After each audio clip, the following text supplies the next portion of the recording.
We have a changing of the guard. We start new. We start fresh, not only in our federal government in Washington, but we do that also in Lansing with the governor's State of the State address. That was this past week. Right. It was, again, a very nice time. Lots of pomp and circumstance. Supreme Court folks, everybody all jammed into the floor of the House, so about double our normal capacity. And you got to bring a guest. Who was your guest? I did. My guest this year was Mayor Jack Reed from Marshall, and I think he had a good time. We had a good time. Got to introduce him to lots of folks. Had a nice chance to have a very brief chat with the governor. Jack and I did, and also talked to quite a few other folks in the Capitol. So. Oh, that's great. That's great. Well, and it has not been a bad year for Representative Dave Maturen as far as getting some things done. You actually haven't been there that long. You had 3 bills signed into law. Well, I had 3 bills signed into law over lame duck, and actually I introduced 10 bills over the last session. I had 8 of them signed into law, so that's a pretty good batting percentage. So. Oh, so 8 of them. That is really a good batting percentage. The 3 that most recent, one that we have, I think, heard about and talked about a little bit to help eliminate some professional restrictions for spouses of the military. There was a weird glitch there that needed to be addressed. Well, it's it's the issue that if you're a spouse of an active duty military, you get transferred into Michigan. We only offer the state bar twice a year. That would, if somebody came in just after that, they'd have to wait 6 months to practice law, and essentially it lets someone who is already an accredited attorney in another state come in and work in the state of Michigan. We had the blessings of the Michigan Supreme Court. One of the chief justices actually testified in favor of our bill, so that was very nice to have their support. So just something to help some folks out. It's tough enough being in the military, and if your spouse is an attorney, trying to find some work for that spouse. So. Yeah, not a huge deal to a great many people, but a huge deal to a few. And if they're veterans and they're already sacrificing, then we can help them. Why not? And that's one of those deals where people can reach out to their Representative Dave Maturen, and say, this is crazy. This law is keeping us from being able to keep our family together and make a living, and there's no reason for it. And then lawmakers like yourself can say, I think maybe we can do something. Yeah, it doesn't impact a lot of people. If there's a couple people over the next few years that would take advantage of it, but it's important to that person.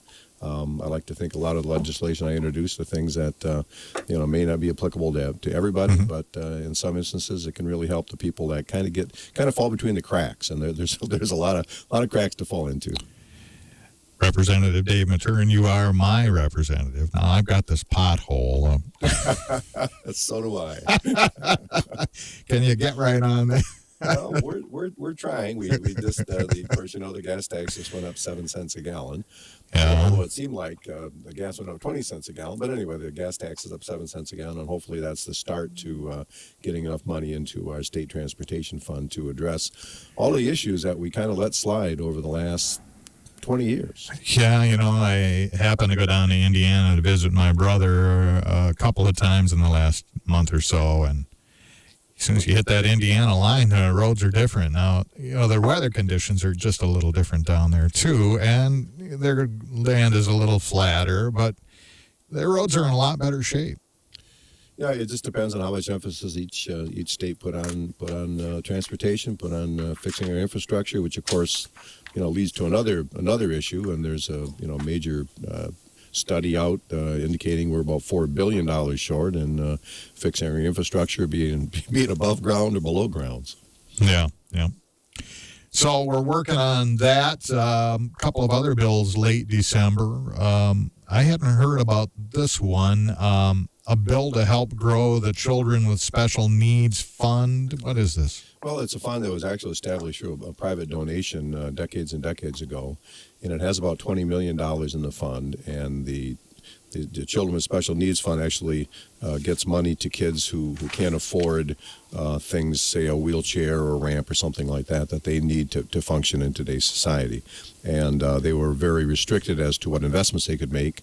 My bill simply allows them to make a little bit more, I don't want to say riskier investment, because it's still safe investment. It's the same folks that are doing the investing for the state of Michigan, but allows them to get a little bit better rate of return. If they can get 1 additional percent, that's another $200,000 a year. So something that I thought was worthwhile to look at, and most other funds with the state of Michigan also have the ability to using the state's investment personnel to go ahead. Again, it's still safe money. We're not taking a flyer on some internet IPO, but it's the ability to get, if we can get another couple $100,000 a year, that's that many more kids we can help out.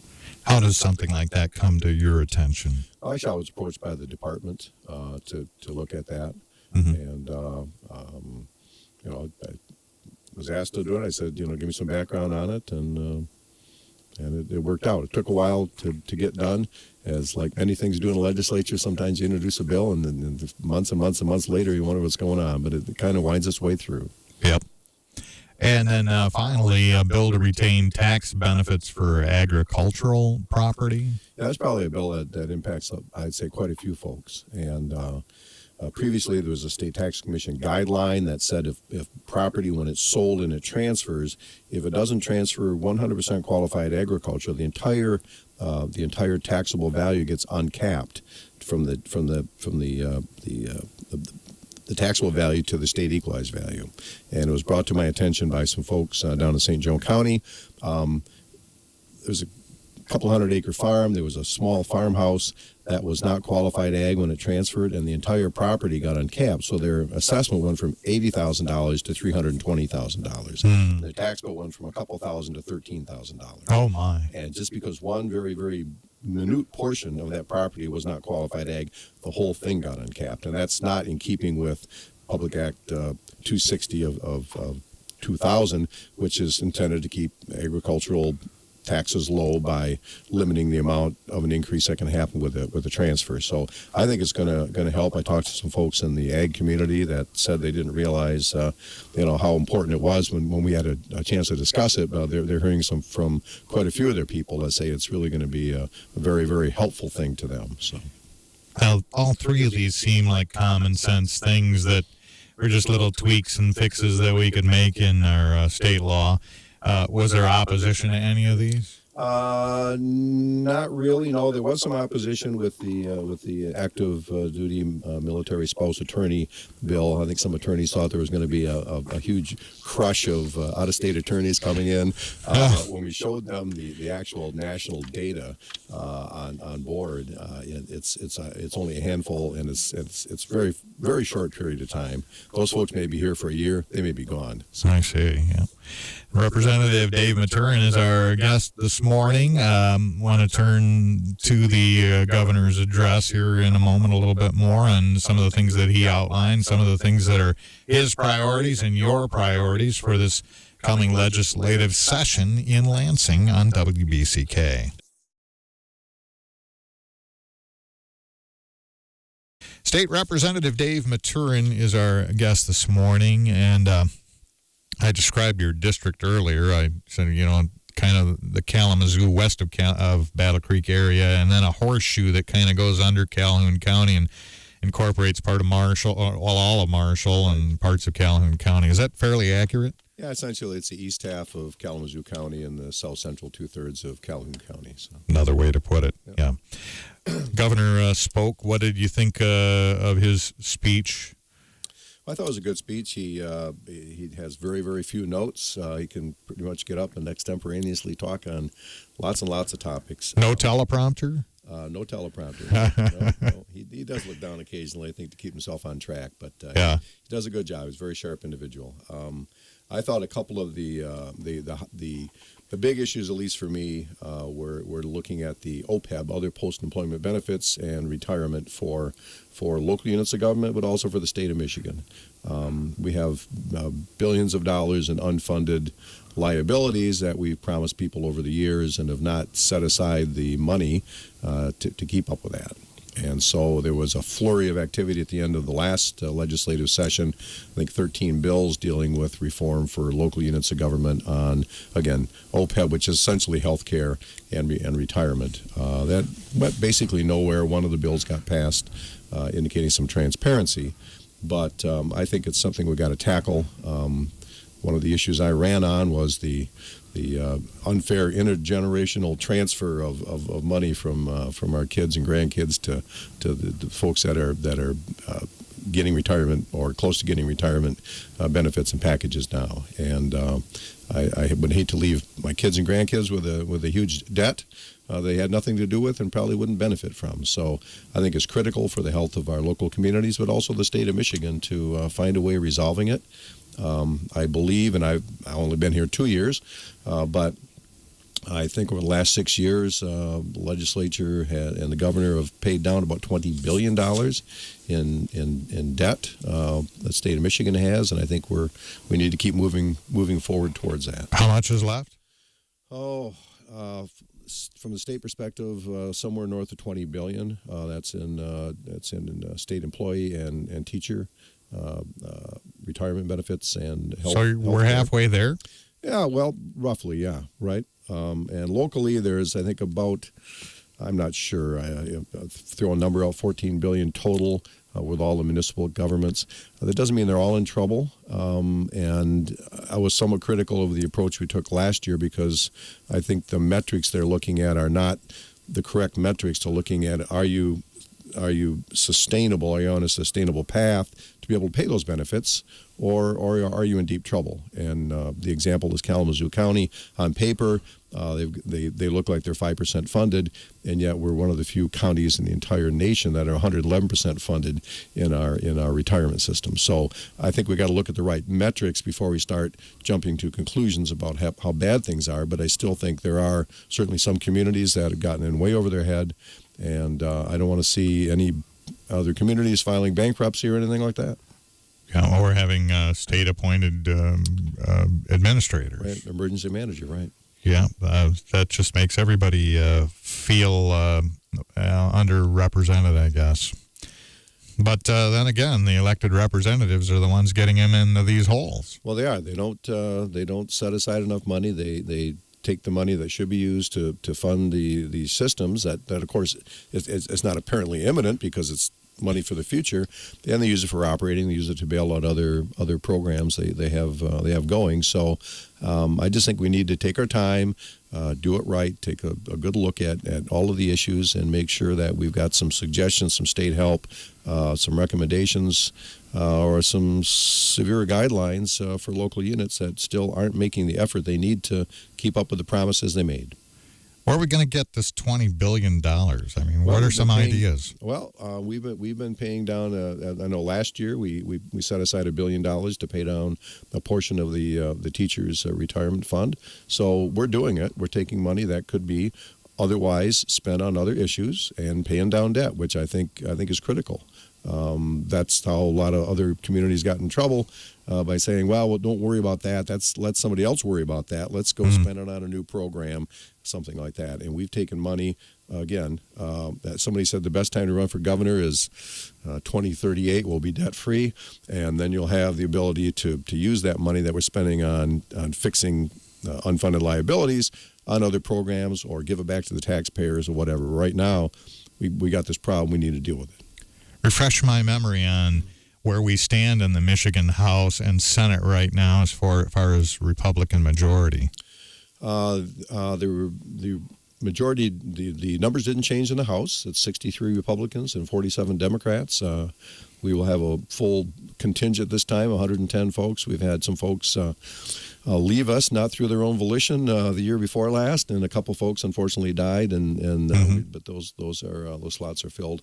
Senate, I'm not quite sure. I think there's a total of 38, and I think there's 11 Democrats and whatever the difference would be in Republicans. So 27 Republicans, something like that. So it's a substantial majority in the Senate. And I probably got my numbers wrong in the Senate, but the House I'm sure of. So some people just say we've had all this change because of Hillary Clinton, But, clearly there's something else on the minds of the voters, where they retain the same majority in Michigan. All the predictions were that the House was going to lose a lot of Republican seats. I mean, even some Republican pundits were talking about losing 6 or 7 or 8, 6 or 7 seats anyway, and it was going to be very, very close, like it's been in the past, and it just didn't materialize. We lost a seat, picked up a seat, and so there's still 63 Republicans and 47 Democrats. By the way, congratulations on your voting record. I happen to know that you had a perfect voting record in your first term taking part. I mean, this is really extraordinary, Representative Maturen.